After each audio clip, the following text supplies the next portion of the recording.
Hello everybody and welcome to my channel. This story is different because it's narrated by the main character of our story. His name is Salim and he's gonna tell his story. So he started by saying, I was married to my wife, the girl of my dreams, for 15 years. We had 4 beautiful kids, 2 boys and 2 girls. I had a wonderful normal life. We had our own house. We had 2 cars and I had a decent job. It wasn't that great, but it was enough to pay my bills and have a medium lifestyle. And I spend my weekends going out with my friends. We gather in the farms and sometimes we gather in their homes. We talk about life and work and our dreams. Sometimes we plan for trips to go, like boys' trips. And my wife was wonderful with me. She cooks, she cleans, she take care of the kids, and I never had any conflicts with her. And we were really happy. And one day one of my friends told me, when are you gonna get married again? And I thought he was joking. It's like guys talk, And I told him, what are you talking about, man? I am happy I have a woman, and why would I marry again? And my friend told me, stop being gay. You are allowed to have 4 women, up to 4 women, and why wasting your youth every night? Spend it with a different woman and get a young one and enjoy your life with her. Why not? And I told him, no, forget about it. This is not for me. I'll never remarry again, and my wife will cause me troubles anyway. So we changed the topic, finished the night. I went back to my house and I tried to sleep, but I could not stop thinking about having another woman. And I was actually, every excuse I told my friend, my brain was giving me an answer, like that my wife is enough. That's not a reason. I could have another one even if my wife is enough. It's in the law. I'm allowed to do that. I could have change of lifestyle, have another woman from another country or another culture, have some change in my life. Why not? It could be another nice woman and she could be friends with my current woman. And bunch of questions and conversation I had in my head, and I couldn't sleep the whole night until the sun came up. I couldn't wait to go to work just to hide from my wife because my face was puffy. I didn't sleep enough. I don't want her to ask me what's going on. And immediately I called my friend from work and I told him, what have you done to me? I could not spend the night last night thinking about the topic. And my friend told me, see, now you will say yes. Last night you said no. Why the no? There is no reason for the no. Enjoy your life, enjoy your youth, and have another woman. And then automatic question came to my friend, how am I gonna find the other woman? And my friend told me, don't worry about it. I'll find you one. Just wait to hear from me. And I don't know how that day passed. I was so nervous. I was shaking about even thinking about the idea. For some reason, I'm having butterflies even before I meet the woman. Like fantasizing about things. I went to my house, met my wife and kids, and I looked distracted. I didn't have appetite even to eat. Long story short, my friend called me after 6 days and he told me he found a woman. I told him, so you are serious? You really found me a woman? And my friend said, yeah, well, you think I was joking? And it's one of a kind and you will never find a better one. And I told him, okay, hit me with it. What does she have? He told me she is a 40-year-old woman, almost 40 years old woman. She's divorced. She never had kids because she cannot have kids. and she want to have a companionship and be with a decent man. You don't have to pay dowry, because in that culture you have to pay dowry and to prove that you have good intentions and that marriage is legitimate. And it's one of the terms and conditions in having a solidified marriage.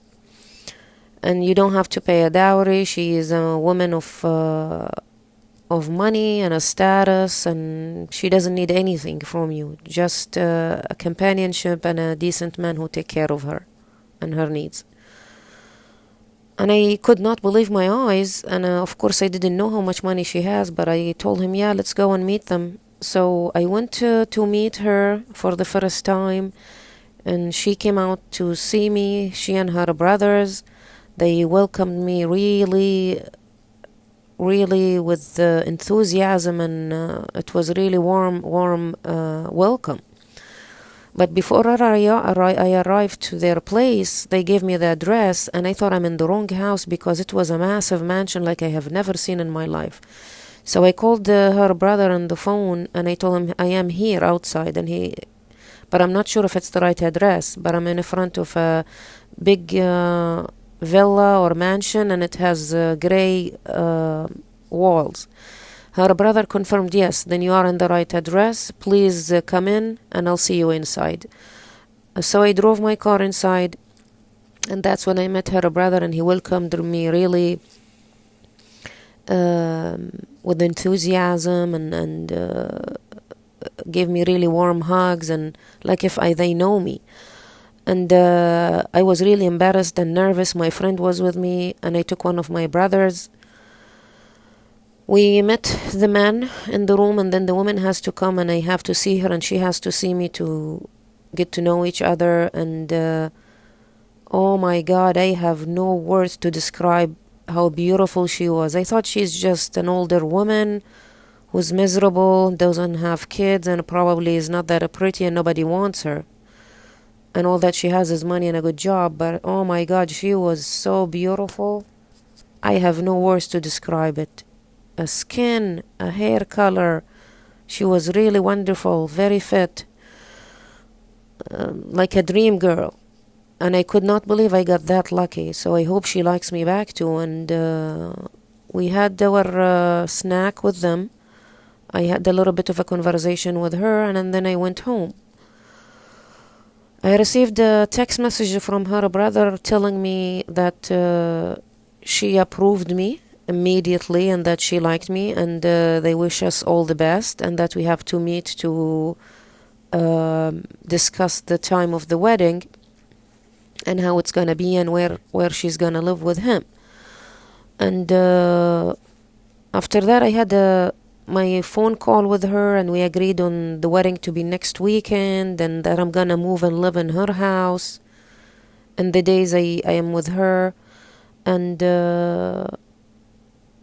that's it. It was that easy and that simple. The marriage happened, and I had to tell my wife that night I have a 1 week trip for my company, and she believed me, of course. She never suspected anything. And every time I want to see my other wife, I tell my first wife that I have a business trip, or I have to check out on a work spot that my boss sent me to, or having to deliver a machine from my company.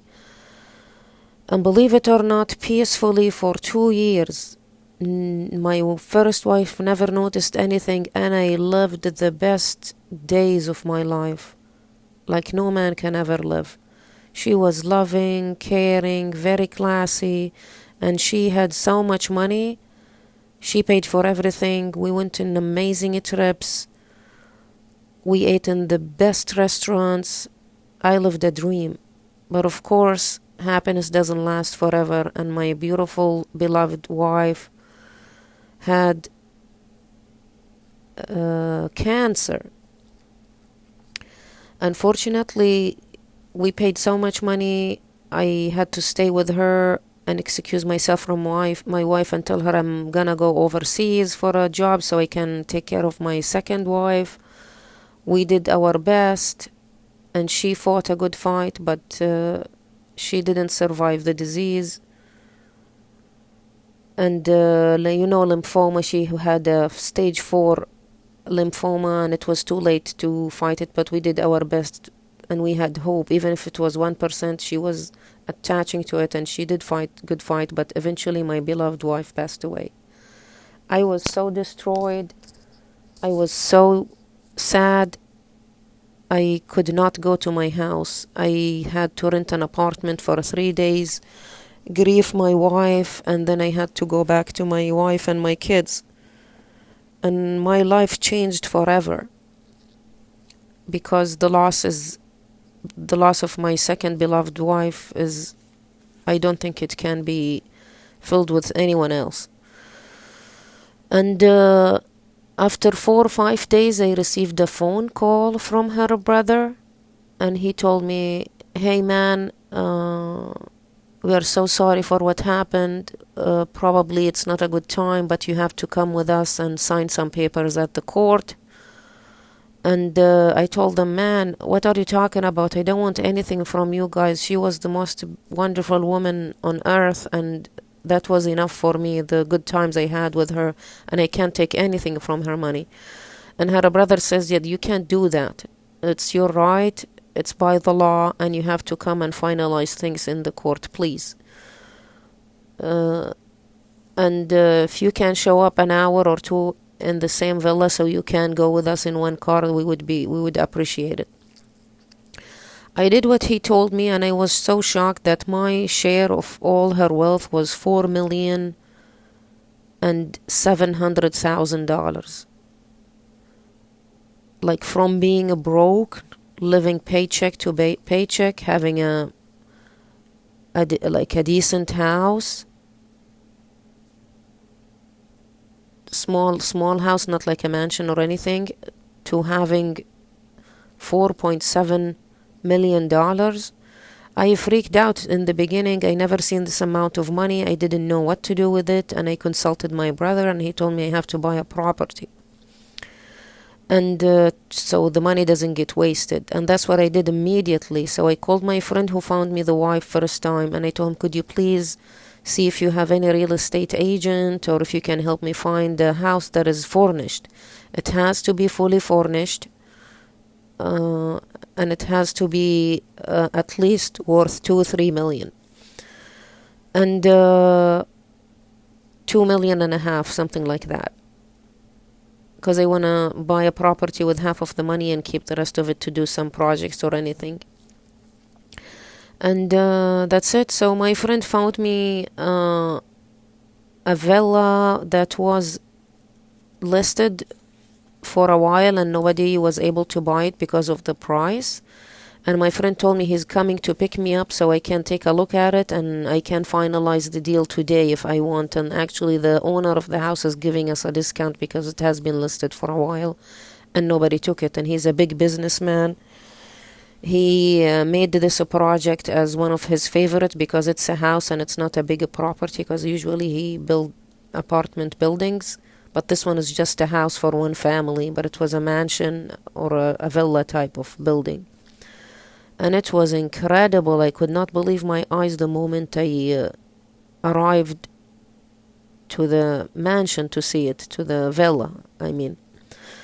And inside it was 10 times even better than the outside. It was incredible. The high ceilings, the marble floors, the American style furniture, and it was even technology savvy house. Like, I could turn on the lights with the clapping my hands or with the click of a button from my phone. Completely furnished house, ready to be moved in tomorrow.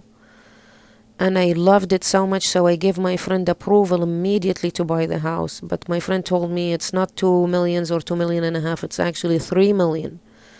We tried to bargain with the owner of the house, but we couldn't, so he gave us the house $200,000 less. So we bought it for $3 million even, and I still have $1,700,000 in the bank.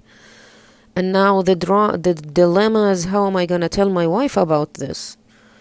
So I went home and I invited my wife for a dinner, and this time, of course, she noticed that I'm taking her to the most expensive restaurants, and I increased her monthly allowance, and it does show that we have something different going on. And she was wondering, but I could not tell her that I have been married for 2 years. I wasn't sure about her reaction, if she's gonna get mad or leave the kids and go to her parents' house. I was really scared, and now I have to break the news that we have a villa, fully furnished, and that beautiful. So probably I really have to tell her what happened. So his friend advised him not to tell her until she see the house, so she can fall in love with it, so she's not afraid to lose the house, and she would accept her reality. And my wife is dead anyway. There is nobody to feel jealous of. And that's what happened. So I told my wife we will go for a dinner. I took her to a fancy restaurant for a steakhouse, and then after that we picked up the kids from my parents' house, and then we went to see our new villa. And as soon as she walked in, I told her, she said, "What is this? Who owns this?" He told her, "A friend of mine is out of town, and he told me to take care of his property, and I'm taking you to see how beautiful it is."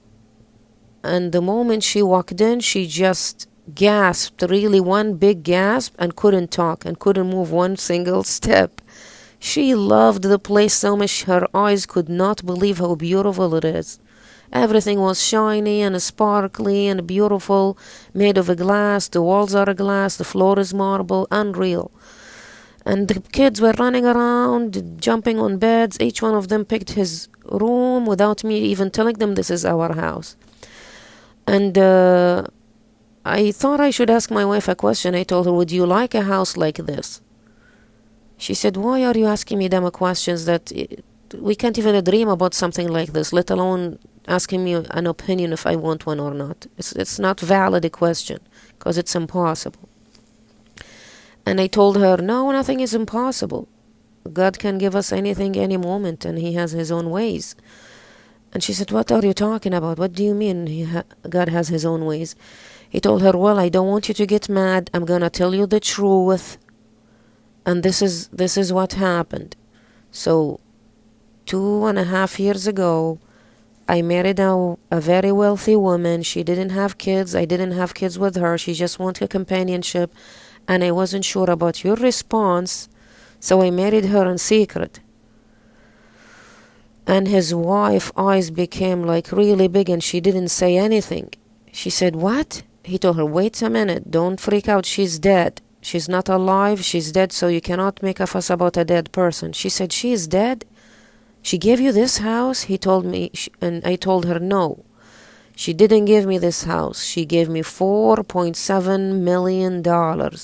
And this house is just some of that money. I bought this property with some of that money, and I still have $1,700,000. This is all her money. And I inherited this because I was married to her."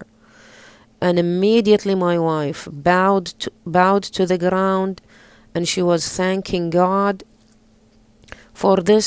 She left her hands up to the sky and started praying in two knees for my late second wife. She was crying and praying really hard. "God bless you, woman. I pray to God to grant you heaven, the best place in heaven. You may rest in peace," and stuff like that. She could not believe her ears that a woman gave me all this money. She was really grateful, and I didn't expect that from her.